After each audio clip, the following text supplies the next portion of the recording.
It's Corbin Lopez, and this is actually my first time performing in Queens. Shout out to Queens. That's 3 out of the 5 boroughs I performed in, and probably the only 3, because out of respect, I don't want to take up space in the Bronx, and out of disrespect, I don't want to take up any space in Staten Island, you know?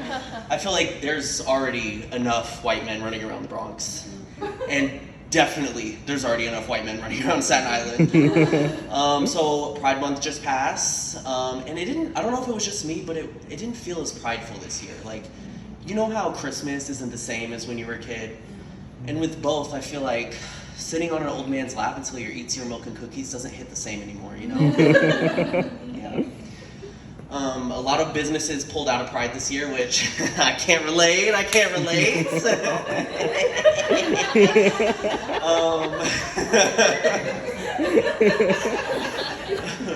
Some businesses that pulled out of Pride were, you know, a little more surprising than others. Pepsi pulled out. I wasn't very surprised because people don't go to gay bars and go to the bathroom and do Pepsi. So,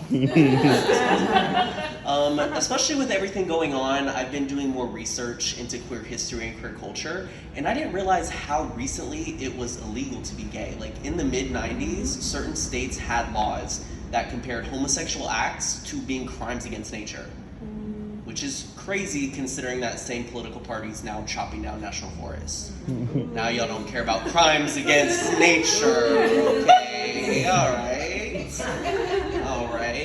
I'm from Las Vegas originally, so it's nice to be out here where there's so much queer history and queer culture. For the homophobes in the audience who don't know, what we now know as Pride Month started like probably 45 minutes away from here. In the 60s, cops raided a gay bar, the Stonewall Inn, and people fought back. You know, they threw bottles and they threw bricks. And in Vegas, the only time someone throws a brick is when it goes directly to somebody's nostrils, okay? Not a lot of culture. A lot has been happening in the world overall, obviously, this year. I feel like everyone's talking about, you know, taking away transgender rights and trade wars. And at this point, it's like tariffs. Why don't you tariff these clothes? I'll show you there's more than 2 sexes, okay? And I used to work at an office, and every time I would go to the bathroom, guys would be at the urinals having conversations about business deals and the stock market. And it just confused me because transactions are okay in the bathroom, but not transactions. And if you're wondering, that office job I just quit was the one that was shot up this week. 100%. Talk about dodging a bullet. It's just crazy though, because my college got shot up 1 semester after I left. My job got shot up 1 month after I left. Bitch, they're getting closer. I know. I'm just like, I might have to apply to a job at Washington, D.C. in the White House. Maybe we'll miss this time, okay? And it's just crazy because this like crazy traumatic shit happens, and then we're just supposed to, you know, go on with our day, go to work the next day. Like, and I don't know if it's always been like this. Y'all remember Pompeii, obviously, crazy times when volcano erupted, the entire town is covered in ash, you know, everybody and everything was made into a statue. Do you think they were on Zoom the next day and somebody's manager was like, Hercules, I think your camera's frozen. And he was like, thank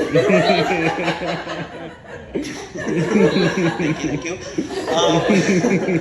And even with all this stuff going on, New York State right now is trying to pass a bill that would raise the legal retirement age for judges, make it even older. So, you know, obviously, just like a common cold, it's killing with people above 65. And the reason that they want to change this law is they said that the age requirement was written over 100 years ago, which confuses me because I thought 70-year-old politicians' whole thing was supporting an old, outdated constitution. But then I was like, no, they support being old and outdating prostitution. Oh, that's my bad. Now, if this does pass, it's going to affect a lot of people. This is going to affect justices in the Supreme Court, District Court, County Court, justices in the Court of the City of New York, Court of Appeals, Kourtney Kardashian, tennis courts, pickleball courts, rose courts. This is going to affect the kids' fast fashion brand, Justice for Kids, and the organization supporting child sweatshop workers, Justice for the Kids. Okay, a lot of people are going to be affected. It's also crazy how earlier this year Party City shut down. Yeah, I am sad that I'm the one to break this news to you. I think it's really telling about where we are as a country when the biggest party supplier in the US goes under. Well, I guess second biggest if you count the way billionaires are supplying their Republican Party right now, but it's a different story. And you know, let me just say, only time I vote for a third party is when the first two run out of alcohol, okay?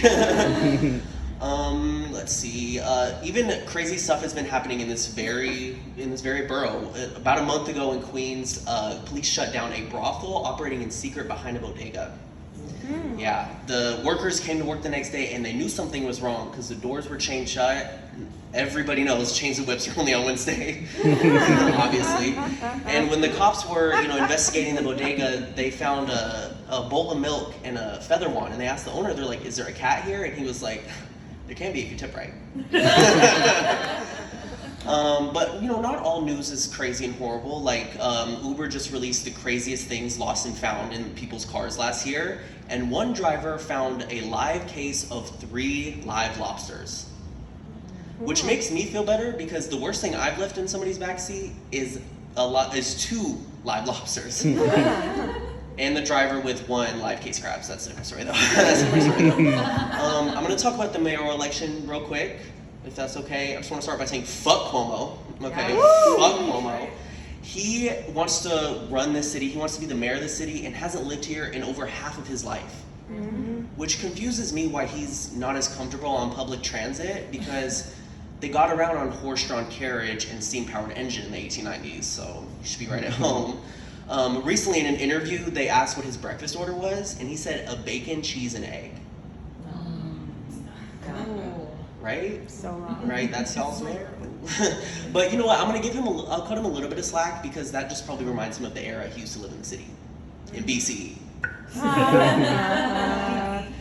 And he also, in that same interview, said he avoids bagels because he wants to preserve his girlish figure, which I really hope means he gets 85 cents to Eric Adams dollar. My name is Corbin Lopez. Thank you so much.